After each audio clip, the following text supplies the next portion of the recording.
So yun mga lodi, meron pang hihingi ng sticker natin. So from back ride siguro po, hindi ko sigurado, pero namamasada din sila, no? Nag-aatid din sila ng mga customer, mga tao. So ayan, pupuntahan natin mga lodi. So galing pa ako sa bahay mga lods. So nag-chat sila sa atin na dadaan daw sila dito sa Tagboros para humingi ng sticker natin. So syempre mga followers natin yan mga lodi, kaya pinuntahan na natin dito sa labas. So nakarang araw pa ito gustong humingi ng sticker natin mga lodi ko, kaya ngayon nandito na rin sila, kaya tayo na mismo ang lalapit mga lods. Kaya niya lods?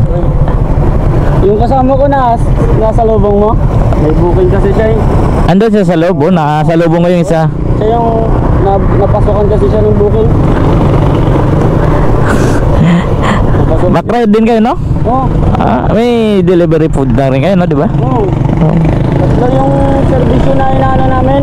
May pautos. Pati pautos. Ito mga food dito. Delivery yung pagkain, pati yung sakay dito. Maganda na pala yan. Kahit ano-ano na lang pala pwedeng anuhin. Kami doon kanina ng sa Pagbalaglis.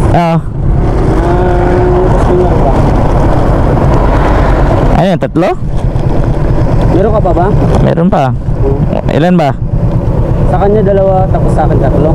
Dito dito kasi tapos sila dito sa okay. Ito, 5 na to. Sige lang. Ayan. May gusto kayo shoutout? Meron? Shoutout? Shoutout na lang. Kami yung BRP, pati mga Mangga Boys. BRP, shoutout sa BRP tsaka yung Mangga Boys. Ayan, shoutout sa Mangga Boys mga lodi. Siyempre Backride Palawan. Shoutout sa kanila. Selfie muna tayo. Diyan na, okay na yan. Ako na mag-adjust.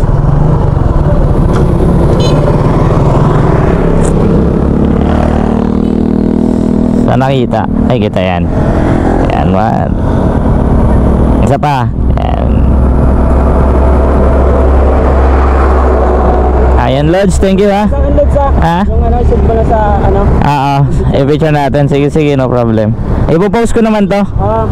Receive mo lang ako para may copy ako. Okay. Sige na, okay na. Sige, ingat.